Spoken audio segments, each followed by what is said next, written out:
Welcome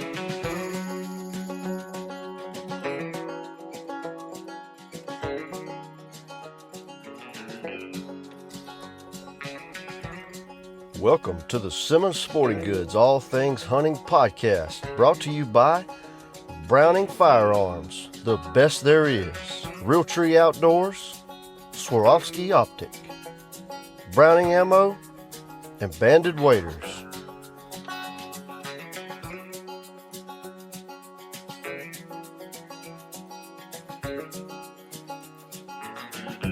Here's your hosts, Caleb Wallace, Cole Barthel, and Kyle Bearfield.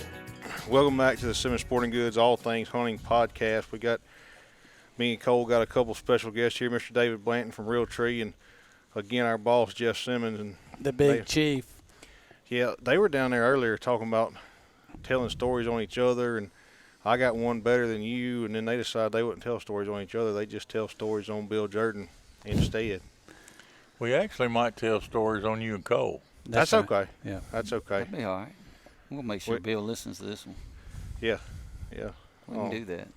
Now, one thing, I was thinking about topics to talk about, having both y'all on here, and one thing came up the other day was influencers in this industry, where it is now versus where it was in the early 90s, late 80s. And when I say influencer, I mean, when I was a kid, Mr. David, we got the Monster Buck videos. We couldn't wait for it to hit the shelf at Walmart, and watched you and Mr. Bill and Michael and all of them, and then y'all had some TNN stuff and all that. And I mean, now everything, the turkey hunts, it's almost live, with the world of YouTube and Instagram. And how do you think that's affected the industry, or affects the industry now versus affected the industry then, if at all? I don't know, Jeff. What do you think? I don't know. Back in the day, and now I want to go back and correct you on one thing. Okay. In the late 80s, Michael was 4 years old, so he wasn't influencing anybody. But, back in the day when we were all going and doing it and having a good time, we were just every day. I mean, nobody was talking, nobody was carrying around a phone, or nobody was on the spot, and the cameras were big as a number 2 wash tub, and we were just having a good time. Yeah. It was just friends having we were hunting, and the fact that we could film it and share it with other people, I thought was really cool. But I never thought about influencing anybody, or even I was just trying to make sure I didn't say or do something that was going to get bleeped. But things are so different now. Everybody's toting a cell phone, and they're filming, and everybody's got a camera, and these little cameras are this big. And I was, David, I know you remember, but hell, those first cameras were $30,000 a piece. I think that you said they were 65. We had this discussion last time Mr. Dave was on the podcast. Yeah, when I went to work for Bill in '90, the plan was to get on TV, because Bill said if Realtree's going to make it, we need a hunting show, a national hunting show. The only place to air one back then was 2 places, TNN, National Network, or WGN out of Chicago. There was only about 6 hunting shows total. Well, it took us 3 years to get on TNN, because they weren't sure the hunting thing was going to make it. They didn't know. So when they finally called Bill and said, Bill, we're going to let Realtree have a show, they said, but you got to buy the right cameras, and they were $60,000 a piece. So we had to have 2.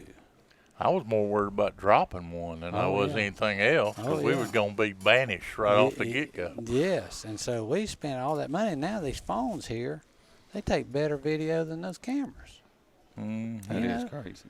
It's crazy. Yeah, I think when the iPhone 14 Pro came out, Daniel Thomas told me he filmed an entire turkey hunt with his phone, edited it, and had it published to Road Trips, to the YouTube channel for Realtree Road Trips, in the truck. Never even went back to the office, got on a computer or anything, just did it all from his cell phone. But to Jeff's point, Bill wanted to have a TV show just to promote the Realtree brand. So the stores, the clothes in stores like this would sell. You know what I'm saying? So we weren't influencing anybody. We just simply we were just simply doing. We just want to entertain people. Just Sure. good old boys having a good time. Having I mean, fun. it was the Eddie Salters and the Yes. Joe Drakes and Yes. all the people that Yeah. people got to know on TV that we already knew. Mhm. And we're just saying, hey, let's call Eddie up and let's go kill a turkey. That's right. That's right. And it was great. And like Monster Bucks, hit it off, and it was awesome. And but nowadays, you got I saw a figure the other day said like 600 and something hunting shows. I believe it. Between all the TV stations and YouTube, and like it's unbelievable how many hunting shows are out there. I know I'd hate to have to try to start a hunting show right now. Mm-hmm. Well, I mean, it'd be really tough to get a sponsor for one thing. Yes, it would. And Yes, it would. Everybody's looking at YouTube and all those things, and they're not really watching it on TV, so to speak. And That's right. And the company's got to get something out of their sponsorship, but it's a different world we live in. It's a different world. It sure is. Yeah, I think a big difference now in versus what you see now and what you saw back then is I don't remember being there so much criticism, from just the general audience with what y'all were doing with Monster Bucks or TNN or whatever. Everybody was just excited to be able to watch hunting. Now, like you said, there's so many hunting shows out there, and there's an open comment forum under it, whether it's on YouTube, Facebook, Instagram, TikTok, whatever. And you got, somebody's bashing somebody for not doing it this way and not doing it that way. And I don't know, it gives us kind of a bad name as hunters with the bashers. Rusty Creasy, Rusty, he was on the podcast with us, and that's what he said. We're all on the same team. No matter what you wear, what you shoot, or what, we're all in it together. And that's where I think we've lost it a little bit with mine and Cole's generation, and especially the ones younger than us, is with such negative criticism about what another guy's doing on YouTube or on Instagram. Well, I think I've gotten old enough where people don't really care what I do anymore because they don't even care. We don't care either. Yeah, Nobody ever cared what I did, so it doesn't matter. It's just there's a lot of guys out there that are really good at filming and doing shows, and they're living and breathing it. And I mean, back in the day, it was a handful trying to do it, and we were, to start off, we wasn't very good at it. Mm-mm. I can remember just like it was yesterday, everything was all, everybody was doing cutaways, and they were doing all stuff, and it was all prim and proper and real, let's make sure we don't say this, or let's make sure we don't say that. And I know you remember, David, but like me and Michael first started talking about, let's just film what we do. And let's laugh and play jokes and pull a chicken snake out of a box and throw it on somebody. I said, people love that. Yeah. And Bill fought me like a tiger about it. Oh, they don't want to see y'all are silly rednecks, but the world's silly rednecks. Yep. And the people are out there, they ate it up. The proof's in the pudding. It was his idea when we got through, but it was amazing. When we came out road trips with Michael, it was unbelievably popular. Yeah. Oh yeah, and that's what everybody wanted to see, and they ate it up, and it was more real. I think nowadays everything's got to be real. It goes along with David said a long time ago. He's like, Cole, people want to see a good miss just as good as they want to see a kill. He told me that. I missed a deer, I think, 2 years ago. And he said, man, people want to see a good miss and know that that's real. And David said some guys still come up to me to this day and talk about a shot or a miss or this or that. And to be honest, Bill's hunt at one point at 7J when he missed Stickers. I don't remember was that. One of the most watched hunting videos of all time. I believe. I don't know the numbers now, but at one point it was, and he missed, and it was, but it was great for Realtree. It was good for us.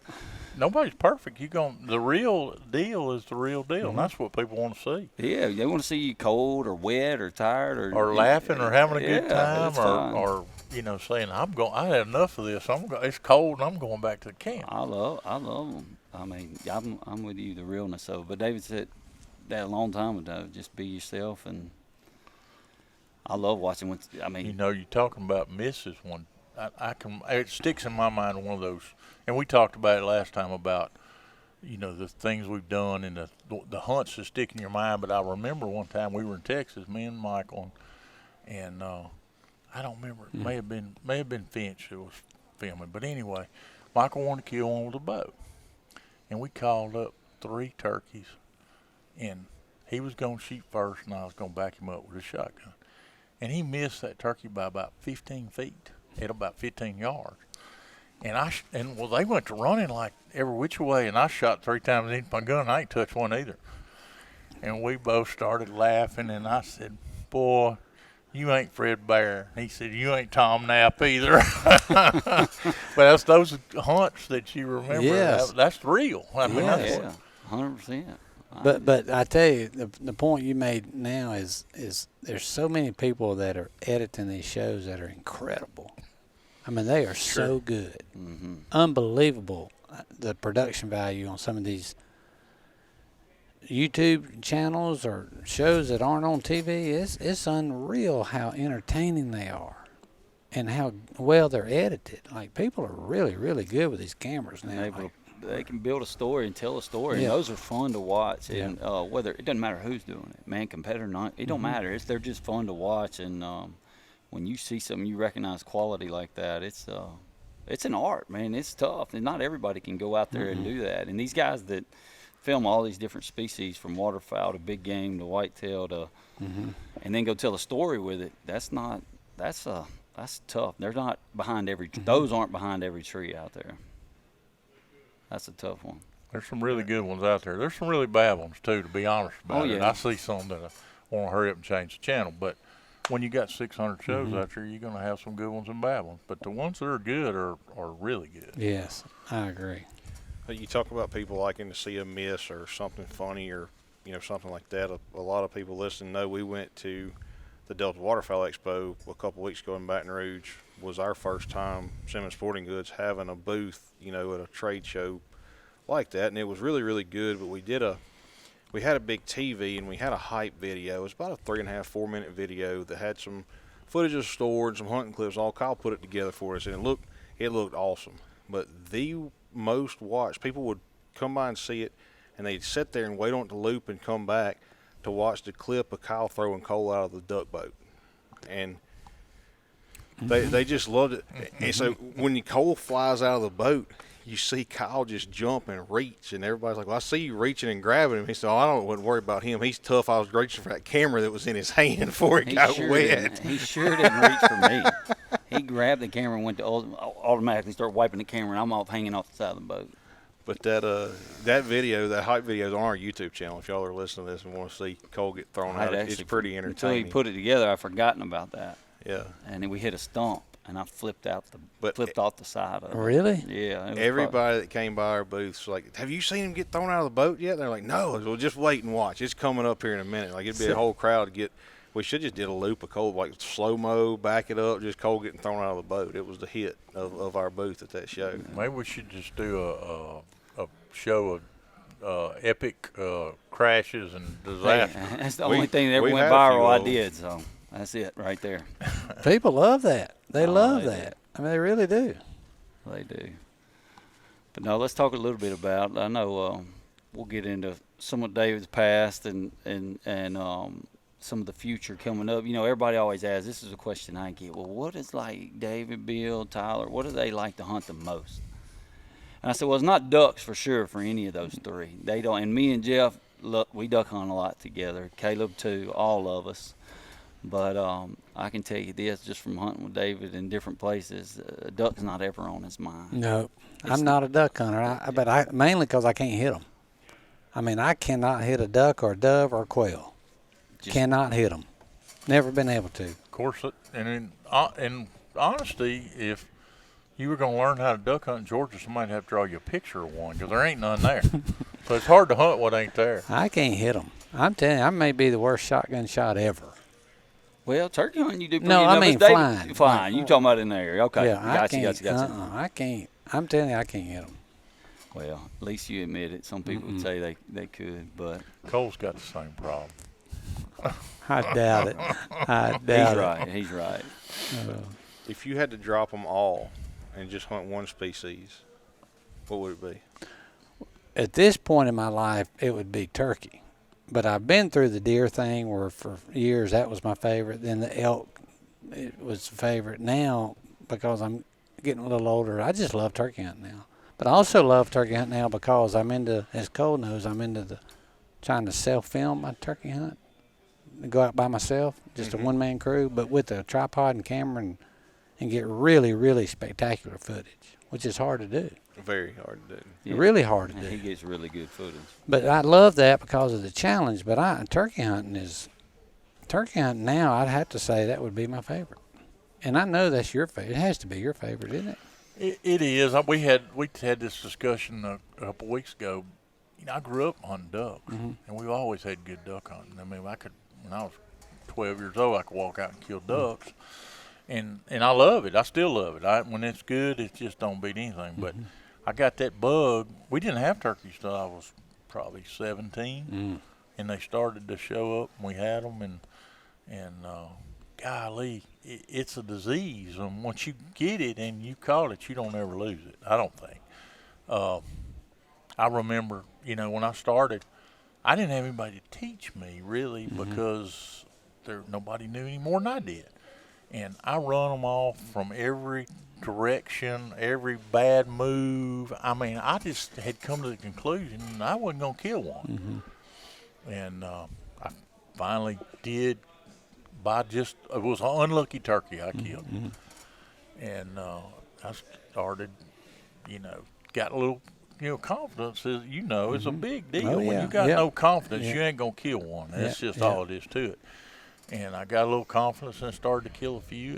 And golly, I went through a phase there that I thought I had to go every single day, that the Sure. season was open somewhere from March the 1st to the last day of May. I was after them. And, you were talking about getting really good footage. The secret to getting the really good footage Tell me. is not be as mad as killing the turkey as you once were. That's exactly right. You That's got to exactly be right. willing to let him walk off. Yep. And That's it's right. David won't shoot them unless they're just. No, it's got to be incredible before I'm going to pull the trigger. I have not gotten to that point just yet. No, I still like to watch them flop. I do, and I'll probably never get good footage because I'm too anxious to try to kill one. But I know I've seen some of your footage, and definitely the turkey would have died a long time before I got that footage. But for some reason, for me, videoing a turkey is my favorite thing in the world, more than pulling the trigger. The actual video part of it. I love videoing a turkey. I love it. You're a camera man. I'm a cameraman. I'm a trigger man. Yeah. That's the difference. So- I mean, it makes a big difference. Well, didn't you start filming when you first came on board? Yeah, when Bill hired me to run the TV video department, and so I was a cameraman and editor, and for 5 or 6 years, and then Bill, wanted me to be in front of the camera a little bit. I just gradually started hunting a little more and more and more, and now I couldn't run one of these edit things now. I had no It's a idea what I'd different be game now. doing. Yeah. But that's crazy. Yeah, I would say, like Jeff, I'd say Jeff likes deer hunting a little more than what he says too, though. He used to not. He used to not talk I about remember deer. when I was in college 20 years ago, we were in a duck blind. I forgot who was in the blind with us, but they asked him something about deer hunting. And he said if a 180-inch deer got in this blind right now, all I'd be worried about is getting him out of here so we can get these ducks back in here. That's right. I mean, for years and years and years, I would not even go deer hunting. I was not interested in it. It just messed up a good duck hunt. And I wasn't interested. And as I've gotten older, I kind of enjoy the quiet and the phone not ringing and being able to sit out there and enjoy just being out there. But Caleb's right. I mean, you couldn't have tied my hands and feet together and drug me up my deer stand. I would be like a nervous wreck. I had to go. But and it's funny because I wouldn't act that way about turkey hunting. But it was a slower time of year for the store, and during deer season we're busy here, and I just couldn't get my mind on it.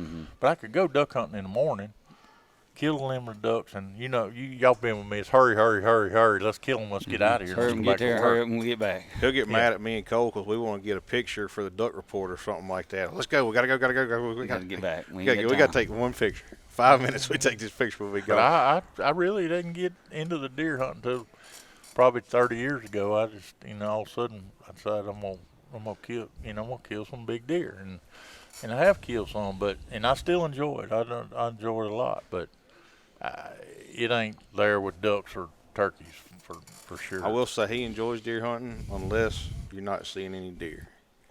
We've been to Texas before. He texts, "Are you seeing anything?" "No, sir."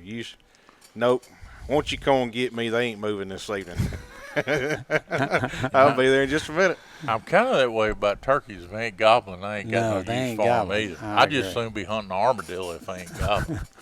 But if they'll gobble, their business is in bad trouble. I agree with that. It does take the fun out of it when they're not vocal. Yeah, I agree with that. Some of it. My goodness, I do. So when did the Simmons Sporting Goods Realtree relationship, something's gone on for a long time, how did the two of y'all meet each other? Shoot, I met Jeff, and I think we went to Texas turkey hunting your place. I was a guest to somebody or filming somebody. I think I came, Eddie Salter convinced me to come over there and go to Columbus and go turkey hunting. And I think that's where we met the first time. Okay, yeah. And came over there and hunted at Circle Inn. Yep. And that would have been how many years ago? Golly. 25? No, longer than that. Probably 30 at least. A long time ago, yeah. It was a long time. Yeah. That's right, because then after that, you invited us to come to Texas to hunt turkeys with you. Yeah. Mm-hmm. Yep. Michael was just 18 or something when I first came over there, because he ended up, me and him going a few mornings and him filming and me hunting. Yep. And it wasn't long after that. It was the first time Jeff invited me to come out here and see the store. Okay. And I'd never seen the store. And everybody was telling me Bill had been out here, and they was telling me how big it was. And they said it's like the biggest store you've ever seen. And when I walked in, I could not believe it. I couldn't believe how big the store is. It just blew my mind. Ray Lynch and Demas Medeiros were there then, and they were trying to get me, on the team, so to speak. And every time I look up, Ray and Demas would walk in, and it got to be where it was once a week. I said, "Y'all, it's 6.5 hours from where are y'all crazy?" But they were coming, and they were coming, and we just hit it off. It's such a family atmosphere that you can't. Everybody that works there has got their heart in the right place, and they're trying to do things to help each other, and it's been a great partnership and friendship for me. Yeah, from day one, like here, it's incredible. I don't know how much Realtree you sell in here, but it's a lot. There's a lot of Realtree. We definitely, anytime there's an option, we're pushing Realtree and trying to promote it, and I feel like Realtree's promoting me. Yes. And we go back and forth, and I talked to Bill Jordan and Tyler today for a long time. We were just bouncing stuff off each other. What do you think about this? What do you think about that? And everybody's on the same page. Well, and Cole has done an amazing job here on our behalf too. Well, Cole's a valuable part of our team. He's part of the family for sure, and he's a huge help for us, and a great ambassador for Realtree, but also for Simmons. Yes. Kyle and Cole started helping me before they ever worked for Realtree, so they're good people. And that's who you want to hunt with. And we have me and Cole hunt, and Caleb and Hunter and all of us hunt a lot during ducks, and we just have a good time. Mm-hmm. Yep. Nobody's carry your feelings on your shoulder around there, Yeah. you're in trouble because you're going to That's get right. it knocked off pretty fast. That's Big time. It's a good time for sure every That duck day. line's had some interesting conversations in there. Interesting conversation. Interesting conversations. All You should good. come just for that one timer, Steve. You should come to Duck Blind just to listen. You may learn something. I wouldn't bring a gun. You wouldn't have to bring a gun. That'd be all right. I just sit there and enjoy myself. Jeff That's don't it. bring a gun. Sometimes he still kills them all. Yeah. Well, I mean, when you're good, you're good. That's all I can tell you. No, but it takes a team effort and all this, man. And we're all fortunate enough to be able to work with each other and hang out with Yes, each other. yep. And Yeah. it's been fun. I enjoy it. I mean, it's when you come to work and it's not like going to work. That's when you know you got a good deal. And I don't mind, everybody say, well, you go to work 7 days a week. I like it. Yeah. Why exactly. what would I do? Yeah. I mean, I enjoy doing that. I mean, can you think of a better job for me to have than to work for Realtree and Bill Jordan? Oh, I mean, it's the greatest career in the world. Man, David told me I started helping him film a while back, and he sat me down at lunch one time. He probably doesn't even remember how he said it, but he said, Cole, let me tell you something. He said, do you realize what we get to? You realize what I get to do, and you get to help out? He said, every chance you get, you need to thank the Lord for what you get to do, and then you wear that antler on your hat or on your shirt every chance you get. And I've never forgot that. And he said, and you know why? Because Bill Jordan allowed us to get to do this. 100%. And, man, it stuck with me. And it was just like, man, if Dave is going to say it, who I grew up watching this and that, and say, I don't know, it just stuck with me forever, and I'm grateful for that. think how many people are out there that would love to do what we get to do. Yes. I mean, That's they right. would give their right arm to be able to do that and to meet the people we've hunted with, the people and call them friends that we've hunted with, and go back to. I never got up a day to go to work where I said, "Man, I don't want to do this." Mm-hmm. I mean, even though I'm tired and I'm wore down and it's been a long run at the end of the season, I never have ever, not one time, got up and said, "I don't want to do this." Now, you got to think about how. I told a buddy of mine not long ago. I was something was going wrong that day, and I was grumbling, mumbling myself, and I went by this guy, and they were out there digging a ditch, and I said, "Golly, that could be me." I'm not very good with a shovel. I've always been allergic to shovels and chainsaws, and I don't want to have either one of them two jobs. And it's good. I mean, some people are good at it, but I don't think I'd be good with a chainsaw. And I'm just lucky to be able to do what we do. Me too. We're blessed by the good Lord above. I can Yep, tell you we that. are. We My are. goodness. It's been amazing. But we do, man. We got a lot of people to thank, and we thank you for coming by, Mr. David. Oh, shoot. I've enjoyed always. Like Jeff and I sat down on the floor for an hour and talked about college football. Oh, yeah. Oh, we love college. I love That's the college only football. thing me and David don't agree about. Oh, yeah. See, I don't David- like Georgia Bulldogs. But David's got another good team coming back this year, so we may be. Well, y'all got a good team, too. I don't. We'll see. But you got a pretty dang good team. Cole's a coming bit back. of a nega-tiger. That's what LSU fans No, I'm call. just a realist, man. That's I what just we gotta- call negative fans is a nega-tiger. And that's We'll what see. Cole's a little bit We had the of that. worst defense in the country last year, and all of a sudden they think we can win the SEC now. I'm like, in 1 year, I hope I'm wrong, but I'm just a realist when it comes to our. Well, look, we have to play. Georgia has to play at Texas, at Alabama, at Ole Miss. 3 of the top 6 teams. That's tough, yeah, that's a tough playing schedule. there. Hey, you stop and think, Cole. In 2018, we were 8-4. 2019 doesn't have to be mentioned. We were undefeated and won the national championship. It can change. It can change. No, I'm confident, but I gotta see it. He's a nega-tiger. Nega-tiger. No. We'll He's never the be able same- to change it. He's the same when it comes to hunting. It don't matter if it's turkey, duck, deer. It'd be like, man, it's just, I don't know. I don't think it's going to be any good. It's going to be terrible. I It's never gonna be say that.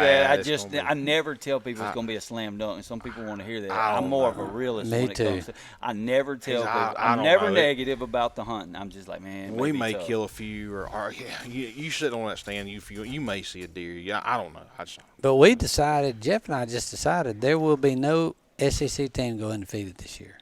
I agree with That's that. a good point. I don't I think agree anybody with will go that. undefeated. I agree with that. I It's mean, it's the It's a SEC gauntlet. where it is now is unbelievable. I agree. And could get stronger still in the not too distant future. I wouldn't be surprised if I they wouldn't take a either. couple more teams.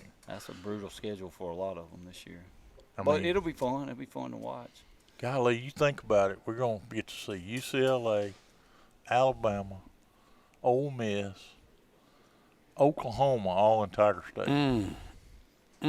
Oklahoma ain't never been in Tiger Stadium. They might have them a little rude awakening coming, Yeah. or UCLA. Yeah. So it's fun when you can get down there and get to enjoy that, because I do enjoy Tiger football. That's awesome. I think we all share that. Me and David, we've been to 7J up in Wyoming the last 2 years, and we go the last day of August, and we hunt, September 1? Yeah. As much, we're to get there almost a day. It's more watching college football from the deer stand off your phone than it is hunting. And then when you get back, you constantly. I mean, you're on that TV watching because it's football. opening weekend, and you wanting to see what's going on. So it's. I mean, we what all share that. our new goal needs to be is get him to Tiger Stadium to a game, and we might convert him to a Tiger fan. I don't think that's happening. Well, Christian Curtis was a Missouri fan, and he came to a game. That's a little different coming. And LSU played Missouri, and we beat them 47-7. And when he left there that night, he never mentioned Missouri again the rest of his life. He's a LSU fan, goes to every game now. So they can be converted. Yep. You're right. But Mr. David, we appreciate it. Thank y'all so much. I'm gonna take a quick little break, and then we'll come back and talk about a little of this upcoming hunting season and wrap it up. All right. Wicked Blend from Browning, the ultimate in waterfowl ammunition, featuring the Wicked Wad system. Aerodynamically stabilized for greater downrange energy and extra knockdown power. Loaded with precision bismuth and plated steel shot that delivers high energy retention with consistent tight patterns for cleaner kills and easy retrieves. Wicked Blend from Browning, the best there is. Accuracy and innovation live on in Browning X-Bolt rifles. The X-Bolt Pro family features ultra-stable carbon fiber stocks, the protection of Cerakote finishes, fluted barrels and bolts, and the innovative Recoil Hog muzzle brake. The Recoil Hog reduces felt recoil by as much as 77%, while minimizing muzzle climb and dust signature to keep your downrange target in sight. Put performance in your crosshairs and squeeze the trigger on X-Bolt accuracy today. Accuracy. What is it that distinguishes the best? A wanting to defy reason, disrupt industry, and captivate the imagination. To be better, you should look further, dream bigger. Aspire by Bandit. Superior. You know, everybody always asks, and this is a question I used to always, one of my favorite things when I watch something on TV was like, where are they at? What are they hunting? Mm-hmm. Where are they at? And I know David, he'll tell you, he'll be the first one to tell you he's been fortunate just about to go, because I'll quiz him sometime, where would you kill that caribou? Would you kill this? Or a moose? And I forget that he killed all that stuff back in the day, but I don't know. That's just one of my favorite things to ask. And I know this year he's going to go several different places, but you forget that he's killed all those things as well. And you just always think it's elk and deer and turkey, but it's a lot of other stuff too. Have you killed a bear? I forgot that. Have you ever killed a bear? I've hunted black bear in Canada. Michael and I used to go up there a lot, bow hunt in spring. Loved it. I love hunting spring black bear in Canada. Okay. It was awesome. I want to do it again. But there's a lot of hunts planned this fall. But I think the hunt I'm kind of excited about this fall is one that we're not even on. Is Tyler's moose hunt up in the Yukon. That's something I've never done. I've always wanted to shoot a Yukon moose with a bow. I always had that desire too. Me too. I mean, matter of fact, at the SHOT Show one year, I was my buddy Mike Waddell ruined this deal for me, but Jim Shockey was talking to me about it. And we were visiting, and I told him how bad I wanted to do it, and how I want. He said, "I'll take you. I'll go with you, and I'll guide you myself." And we talked and swapped numbers. And when he walked off, Michael come up and put his arm around me, and he said, "Do not go hunting with him. He will walk you completely to death. You'll come back and you'll weigh 140 pounds." And obviously, I got to always go to 140 pounds. He just completely threw cold water on my desire to go to the Yukon and kill a moose. But that's something I've always wanted to do, and I don't foresee me being able to do that. But I'm excited Tyler's going this year. That'll be awesome. I was really excited. It's gonna be. That's what he said. It's one of them once in a lifetime trips. 100%. One of them 160 inch a moose is just. I mean that is a unbelievable sight when that thing comes up out of one of them river bottoms. And hopefully we'll get to watch. I know Daniel's going with him, and and we all think the world of Daniel, and he'll hopefully, do a great job. Hopefully we'll be able to watch it, and like Tyler said, if he gets one, this will be it. Oh yeah, most likely. And then his dad, Bill, drew a Colorado Shires moose tag, which I think statistically is harder to draw than a lot of elk tags across the country. Like that moose tag in Colorado Bill drew is unbelievably hard. Tell us a little bit about like the moose. I don't know the moose is great. So the one in Yukon's a bigger moose, correct? The Yukon's the biggest. Yeah, that's what I thought. And then the rest of Canada is, Alaska and the Yukon have Yukon moose, and some in Northwest Territories. Everything else in Canada is called a Canadian moose. Yeah. What did you see last week? Canadian. That would technically would have been a Canadian moose. But that was a monster. That was a monster Canadian moose that we were on a fishing trip up there. And then in the U.S., everything is, except for Maine, everything in the U.S. is Shires. Okay. Yeah. Which are the smaller, but they're really hard. Still can be draw, good. Yeah. So Bill's excited about his hunt too. So that's gonna be awesome. He's gonna be good. Two moose hunts in 1 So year. we don't usually have that. What time of year are those seasons? Fall, but like Tyler leaves on like the 12th of September, I think, or starts hunting on the 12th for 10 days, and then Bill's hunt is the first 4 days of October. Okay, so pretty close to each other. Yep, pretty close. That Shires moose is a huge, big animal, but his horns are not near. Anyway, what's a fourth the size of a big Yukon, wouldn't you say? Probably half the size anyway. The antlers, but they're big though. They're big. They're big animals. Yeah. He's going. I've seen them in pretty Yellowstone and Yeah. whatnot. Yeah. They're big. Yeah. He's got what that play. There's only like his chances of drawing that tag were not very good, were they? Bills? Shoot, like 1 in 500 or something. Yeah. Oh, it's crazy. Yeah. That's And pretty that's good. in northwest Colorado. It's north central Colorado. North central is where Colorado. he drew. Probably draw a big horn sheep. You can easier draw than a you could sheep tag moose. easier than you can draw a moose tag. Yeah. That's exactly right. That's right. So we But hope. I've got a couple of elk hunts, archery elk hunts. I was fortunate enough to draw a tag in New Mexico, the Gila, like where you drew a Gila tag as well.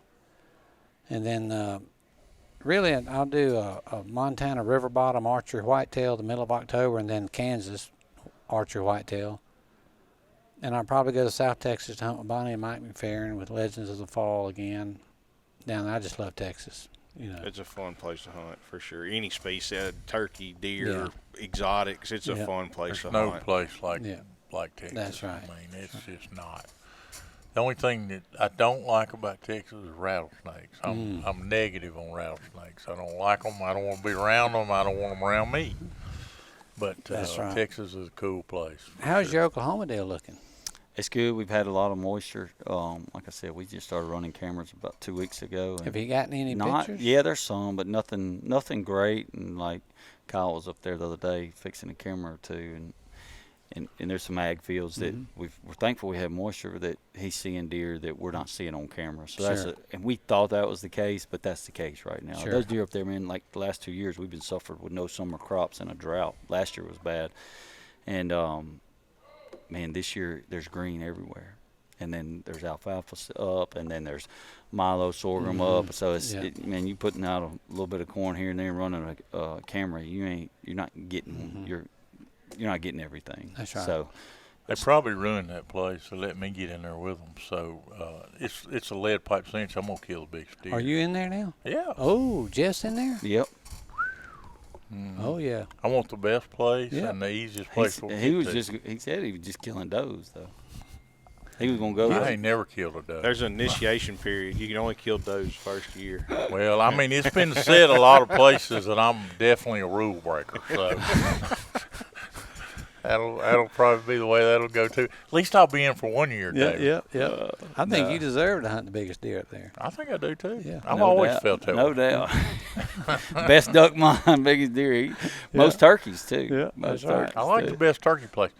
You know, one of the things I learned about turkey hunting early on is you can't kill any turkeys if there's not any turkeys. You better believe that's You right. better go where turkeys are, and it definitely increase your odds. Even a bad turkey hunter can kill them where there's a bunch of them. You know, I ran into Eddie Salter the other day at that consumer hunting show in Birmingham we were at. Coker's deal at Birmingham. And I asked Eddie, you know, I'd heard before, years and years ago, before decoys became real popular, Eddie, way back in the day, I heard he'd take a red Coke can, cut the half of it off, and set the other half in a bush. And turkeys coming in would see that red, they'd strut in and kill him. So I asked Eddie the other day, I said, Eddie, is that a bunch of bull or is that fact? He said, no, but we wouldn't cut the can in half. He said, we'd just take an empty Coke can, stick it on a bush about head high to a turkey. He said, a turkey comes in, if he's fired up, he sees that red can, said he'll come strutting in towards that red.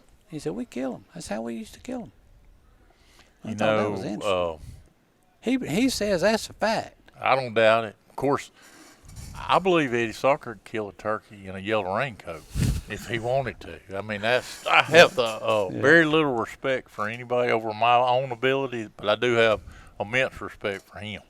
He and I have walked in the same tracks a lot of times, and I don't guess there's anybody that knows a turkey.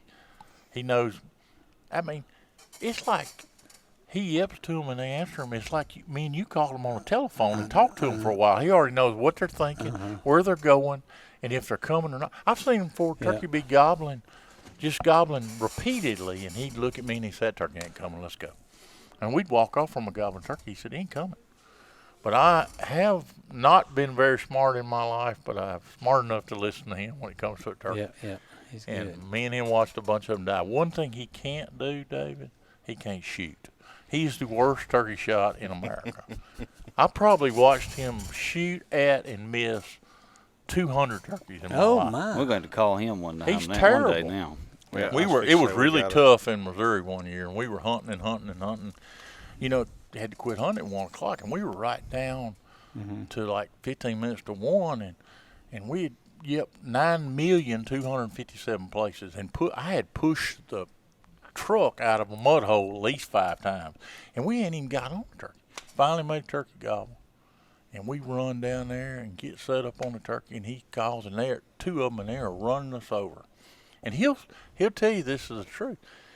The turkeys rolled in there about 25 feet, and he shot their feet out, almost out from under them. I mean, I just looked around at him like this, and I said, what is wrong with you? Yeah. I mean, he gets so He's a turkey. encumbered with fired the up. turkey. He's looking at turkey. He don't even think about the gun. Well, a lot of people do that. I mean, that just happens. I missed Oh, I missed me 2 or too. 3 times Oh, this year. we're well aware of that. All I of us did. are well aware of that. He blamed that on. I worked on his gun before turkey season. He blamed all his misses. The gun hung up. Every bit of it was my fault. Did you work on Yeah. his duck gun too? No, I've not worked on his duck gun. he I needs don't some need work any done trouble on there. I it. don't need any help there. We're good. One story we had not told on the podcast yet is from this turkey season. We're going to tell it before we end up. Mr. David, you asked Jeff if anybody this year had to call a turkey in for him. Did somebody have to call a turkey in for you? He I don't got. remember. Oh, you got to tell it. yeah, That's we what he's remember. good at not remembering. Oh. You know, we were in New Mexico. And this, I mean, Caleb may need to tell you got to the tell story. the whole story. But we get, we ride and stop and call, and turkey gobbles up on the side of the hill. And we're trying to decide, it's real steep there, like 2 mountains came together, and we're trying to decide where we're going to set up, and there ain't no good place to set up. It's just one of them kind of places. And I didn't know. I'm back and forth, and the turkey gobbles again. And I said, well, about this time, the turkey sails out over our heads with us standing in the 2-track road, sails over our heads and lands on the mountain on the other side. And I said, well, it's over with. That's it. And and he doesn't seen us. And I owled for our guide to come back and pick us up, and the turkey gobbled it when I owled. And looking at Caleb, I said, I don't know where we're going to set up. Well, we can finally just set up in the middle of the 2-track road. It was just a woods road. And I yelped, prettiest little yelp you ever heard, and the turkey don't say nothing. And I said, And I purred and clucked, and turkey don't say nothing. And he yelps, and it sounds kind of like a cat with his tail caught in the like screen door, like about like my and the dang turkey gobbles.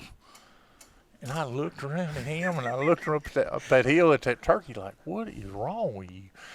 And I yelped one more time, turkey don't gobble.